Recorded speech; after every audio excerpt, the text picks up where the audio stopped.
Good afternoon. We are live on GBC News. Welcome to News Hour. My name is Bagri Dam. So News Hour is live on DSTV channel 278, Facebook as the Ghana Broadcasting Corporation. And we begin.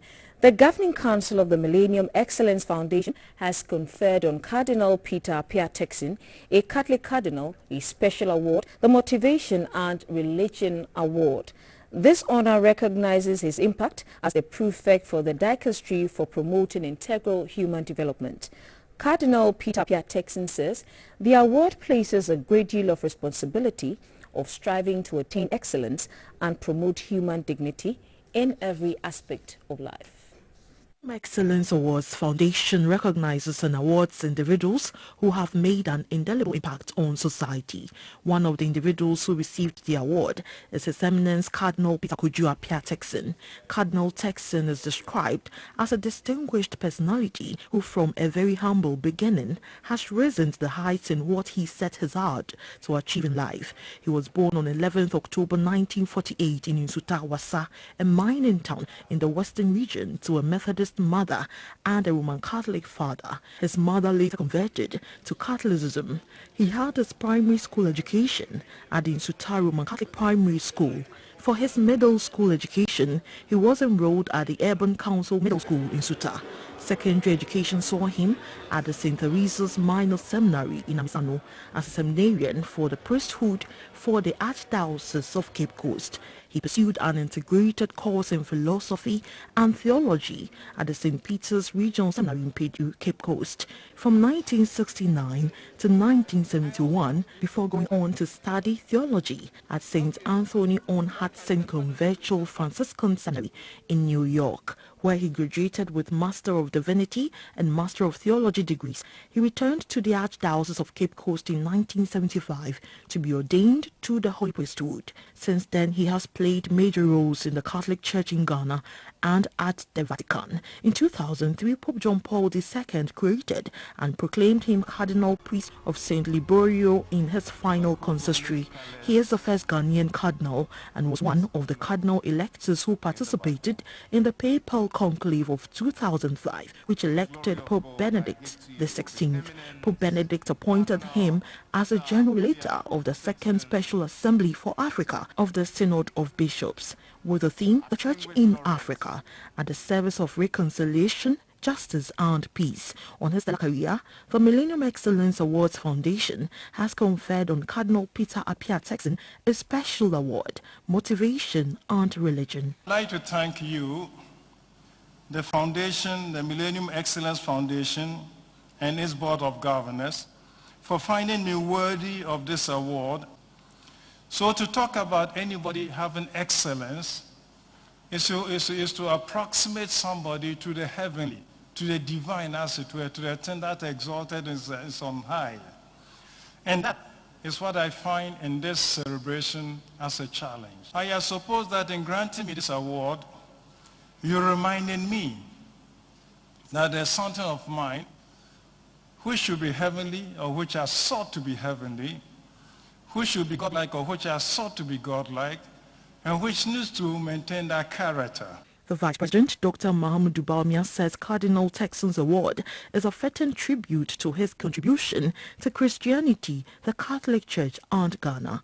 Every aspect of Cardinal Texon's life, whether his diverse family background, his commitment to priesthood, his dedication to teaching, or his patriotic service to the nation as chairman of the Peace Council and other tasks, there's so much we can learn from this noble man. Your Eminence, you are a deserving recipient of this great honor, and I warmly congratulate you. Ayiko.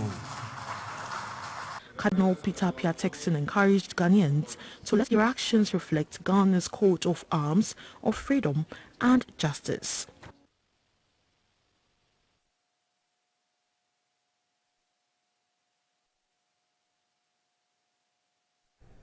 Residents of Nawuni in the Kumbungo district in the northern region have started evacuating from the community in anticipation of the Bagri Dam spillage. Authorities in Burkina Faso have served notice that they may start spilling the dam today. Nawuni is one of the communities along the White Volta in the northern region and is often submerged during the perennial floods. A visit to the community today reveals that even before the Bagri Dam spillage, portions of the community are already covered with water following heavy rains upstream, compelling residents to start packing. The floods are also likely to impact socio-economic activities in the Tamale metropolis, with the Ghana Water Company Limited serving notice to residents that it might shut down its machines at the intake point at Nawuni. Our correspondent Mutala Isa joins us via phone now with a situational report. Mutala, good afternoon. Good afternoon. Mutala, what is the level of awareness among the residents in most of the communities that are likely to be affected by the opening of the dam? So we were in Nawuni and Afayile this morning. If I mention Afayile, that community is already cut off, and so you have to use a canoe from Nawuni before you can access Afayile. But the residents told us that NADMO has sensitized them. They have been receiving through WhatsApp and other media platforms updates on the situation in Bagri, and they are very much aware that today the Burkinabe Authority are likely to open some valves of the Bagri Dam, and that could cause flooding downstream, and that the Nawuni residents as well as Afayili and other communities downstream may be affected. So the level of awareness is very, very high. Right. And some of the residents have already started packing their goods out of the community. Even though they themselves are still living in, they've carried their clothing, some food items that might perish underwater. They've carried them into nearby communities like Dalong and Kumbungu, so that in the event of the flood, they can just move out of the place and stay with other people in nearby communities. Right. Economically, how is this development affecting the residents, especially those communities that have already been submerged? So let's look at Nawuni and Afayile and then those communities along the White Volta in the first place. They are not just fisher folk, they also farm. And most of these farms are not yet matured or not yet ready for harvest. We saw some families that have managed to harvest some green corn. It's not yet matured enough for them to harvest to dry, but they harvested them like that, and they are drying them in the open, hoping that by tomorrow they can cut these goods away from the area before the floods even come. But there are a number of farms that we saw that are just maize farms that are still tussling. And so what this implies is that these farmers are going to run a loss should there be floods like we witnessed last year. Now, if you move from Dalong, Nawuni and Afayili towards Tamale, the main intake point for water supply for Tamale Metropolis and the Sanagu municipality is the Nawuni water intake point. It supplies about 99% of the water needs of the people of Tamale. Unfortunately, the Ghana Water Company has served notice that it may be forced to shut down the intake point because the machines might get destroyed if they allow it to continue. I am told that the operational standard is that by when the water reaches 36 cubic meters, they are supposed to shut down. 36 feet, I beg your pardon. Right. They are supposed to shut down. But as at yesterday, the water level was at 31 feet, and they haven't even opened the dam yet. We are told that somewhere last year around this same period, the water level was around 20-something, and eventually we suffered some consequences following the flood. So now that they are going to open the Bagri Dam, they are likely to shut, and that means that water supply to the Tamale Metropolis and Sanagu municipality, which have a combined population of hundreds of thousands, are going to suffer.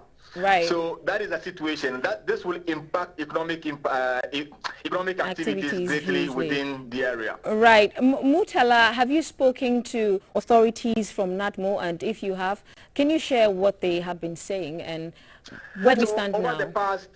Over the past 3-4 days, they've been sharing with us the operational activities going on. What I know for today is that officials of NADMO are to move from Accra and join their counterparts in the northern, northeast, and the upper east region, and they are to pitch camp at Wale, and they have already also procured their speedboats, and Operation Thunderbolt, as we speak, is very much activated, and they are into the communities in the waterways trying to sensitize people to get people to evacuate last minute before the water reaches them. And I am told by the operations manager, Abu Adam, that they are likely to force some people out of the waterways because some people are recalcitrant and are not willing to move upstream despite the warning coming from NADMO.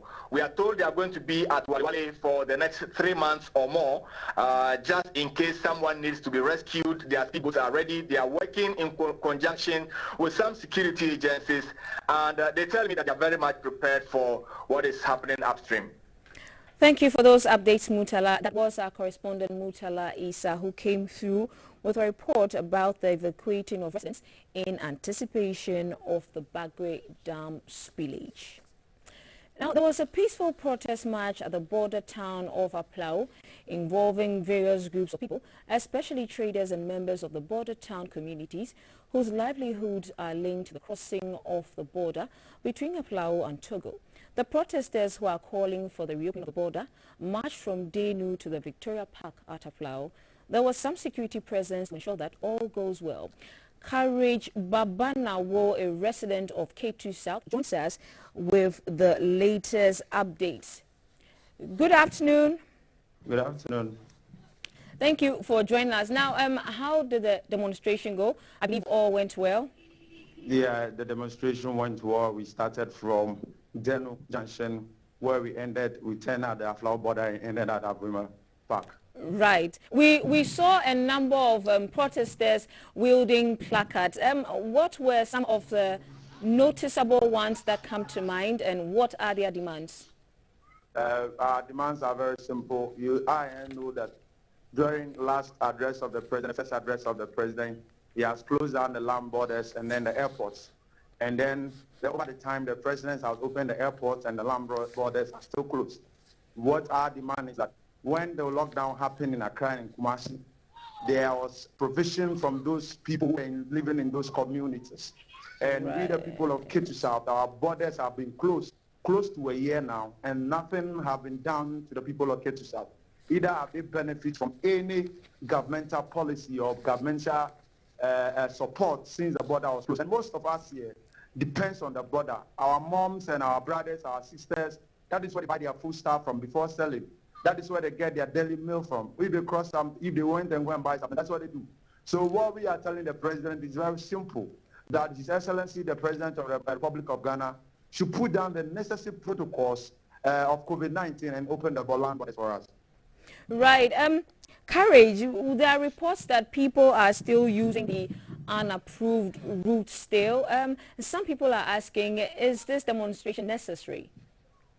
Yeah, it's very necessary. If you have heard of Joy News, which have covered a lot of extortion, they are extorting money from people.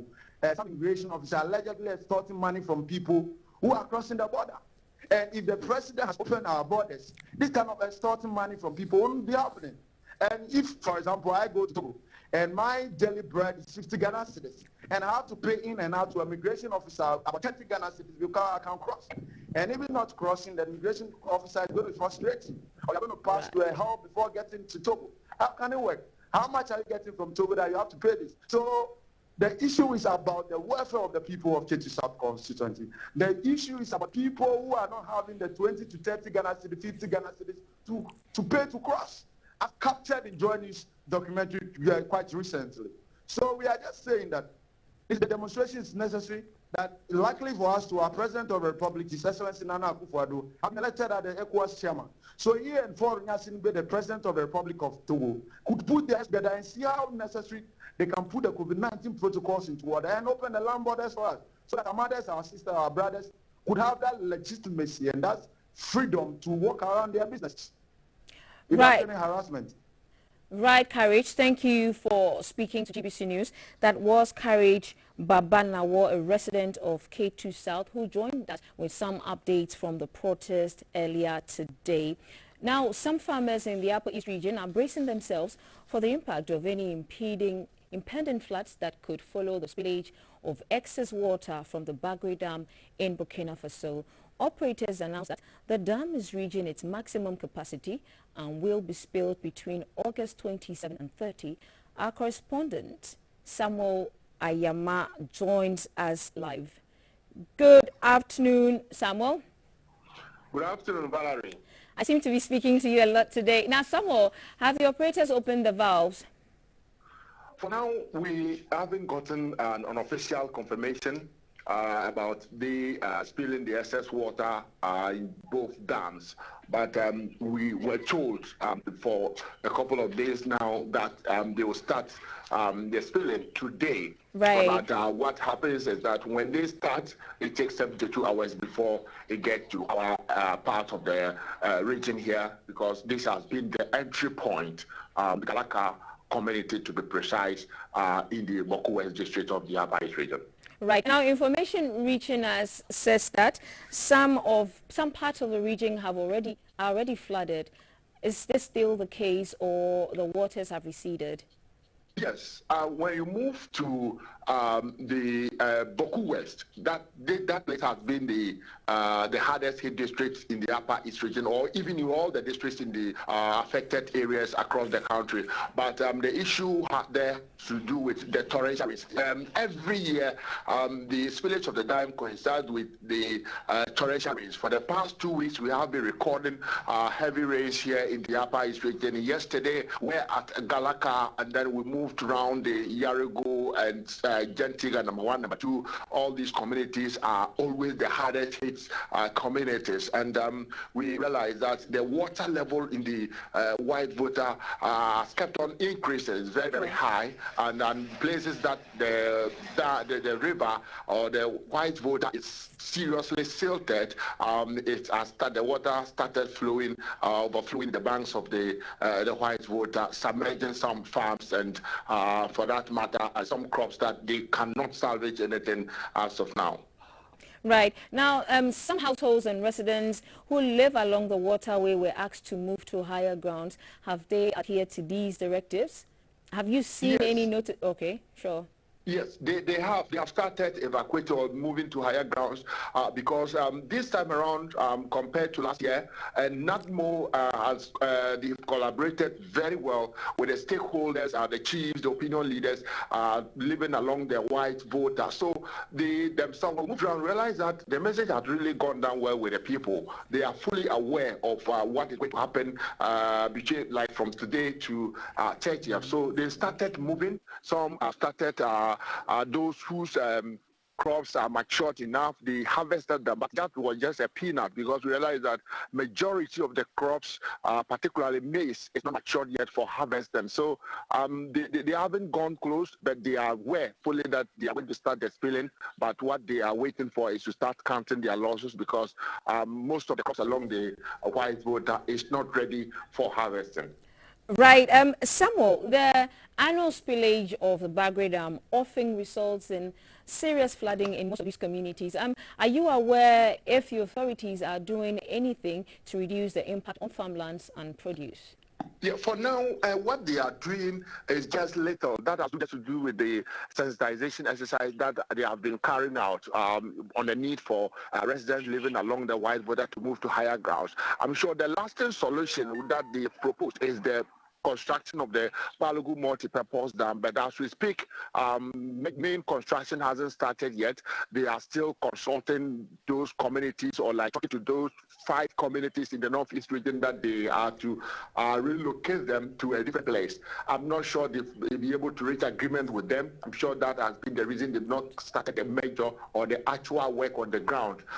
Recently, we were at the palace of the Bagri, the overlord of the Mampu traditional area, and rendezvous with the officials of the contractors, where they went and then spoke with him, asking him to help them talk to the people, because they are not 100% or willing to move, because they have settled in those places for quite a long time. So until that construction comes to fruition, I'm not sure there will be a solution to these perennial floods that we've been having here in the Upper East region.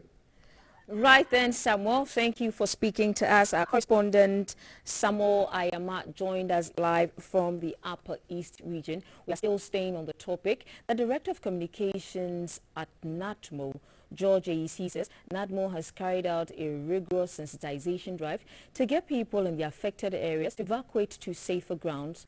Already, some NATMO officials have been dispatched to Pitchcom at various places to save lives in the event of any looming disaster.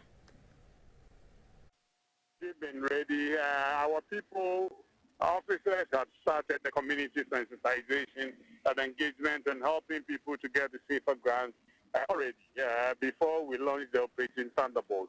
We are making progress so far. We are not encountering any serious difficulties yet.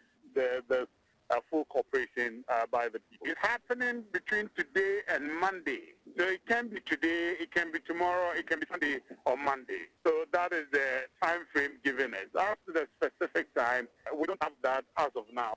We know 5 regions will be affected. We know about 27 districts will be affected. You know, we are talking the Upper East region. When the listing is open, within 3 days, they will begin to feel the impact of the spillage. Then 7 to 9 days time, the rest of the other regions, which is Northeast region, Northern region, Savannah region, and Upper West region, will begin to feel the impact. Oh, we have pre-positioned some relief items already before now.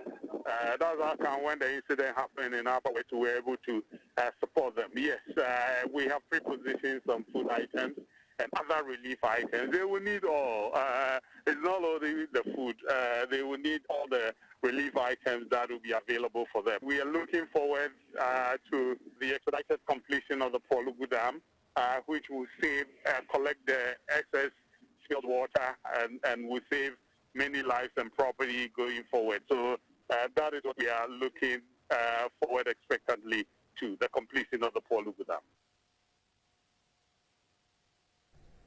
The Ghana Education Service is cautioning students, parents, teachers and all partners in the sector not to promote examination malpractice in the ongoing West Africa Senior School Certificate Examination. At a media briefing in Accra, the Director General of the GES, Professor Kwesi Opoku-Amankwa, says the service is collaborating with stakeholders in the sector to make examination malpractices very costly. Broke by the Food and Nutrition Practical Paper in the ongoing West Africa Senior Secondary School Examination Certificate WASSCE had leaked. Though the West Africa Examination Council WAEC came out to deny the report of leaked papers, similar reports keep resurfacing. At a media briefing to address issues in the education sector, the Director General of the Ghana Education Service, Professor Kwesi Opoku-Amankwa, cautioned all stakeholders, especially parents and students, not to engage in such practices. The students, the teachers and staff, parents, we are cautioning that we should not be tempted to urge them to engage in any examination malpractice. Professor Opoku-Amankwa also addressed the issues of upgrades, promotions, transfers and condition of service among teachers. The backlog of upgrades that has made news for some time had to do with people who went on study leave or who pursued programs without approval.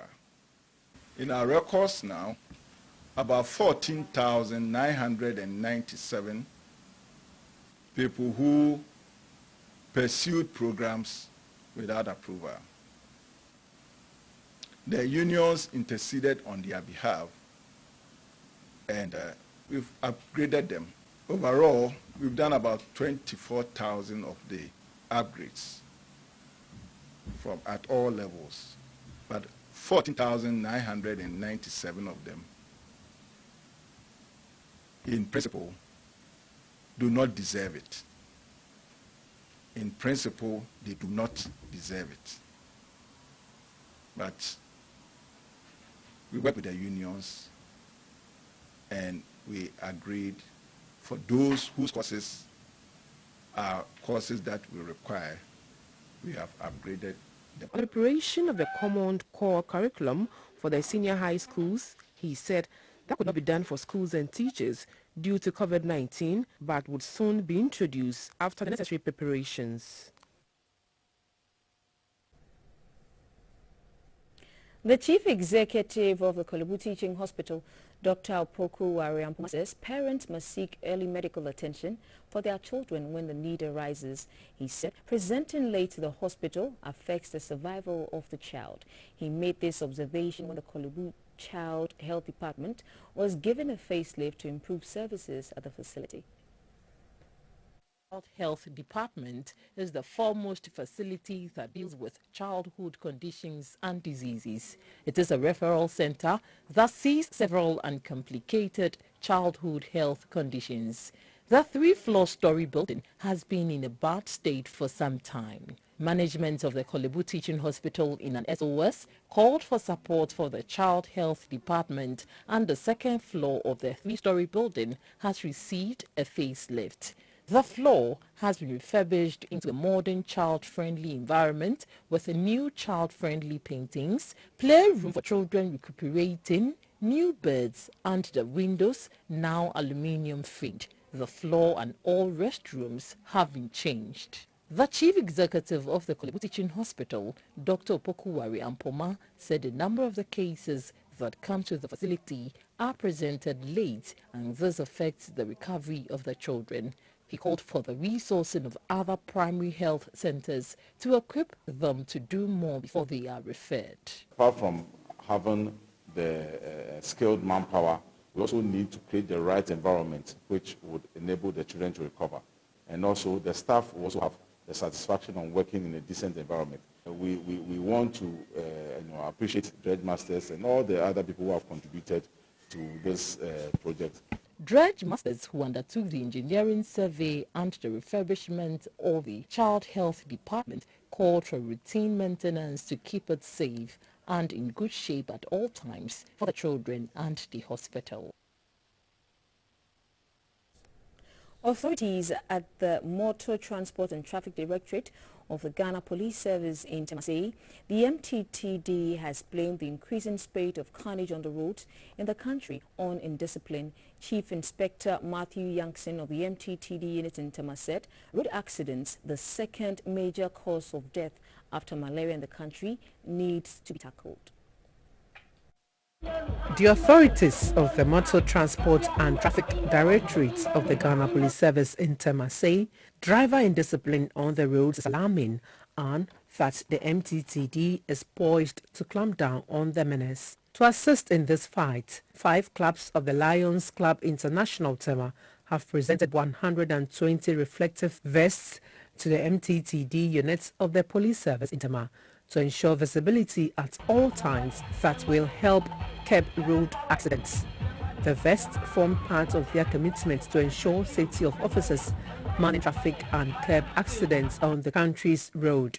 Receiving the items on behalf of the Tema MTTD unit, Chief Inspector Matthew Youngson was grateful to the Tema Lions Club International for the kind gesture. He was hopeful that this intervention will help deal with reckless and indisciplined drivers on the roads. The president of the Tema Lions Club International, Mr. Fred Nanayao Anka, said the Lions Club is a service-oriented organization and the gesture is in line with their mission and vision of being a strong partner in championing road safety campaign in the country. He urged other organizations and individuals to support the police as well as their communities. The donation is in line with the 25th anniversary of the Tema Lions Club. Let's stay in Tema for a while longer. A 19-year-old man has been sentenced to 15 years in prison in hard labor for defilement by the Tema Circuit Court. Narrating the details of the incident to the court, The prosecution said the complainant is a trader and mother of the 5-year-old victim, name withheld. The accused, Believe Bejo, is 19 years and a sales assistant. All are co-tenants residing in Sege Ada.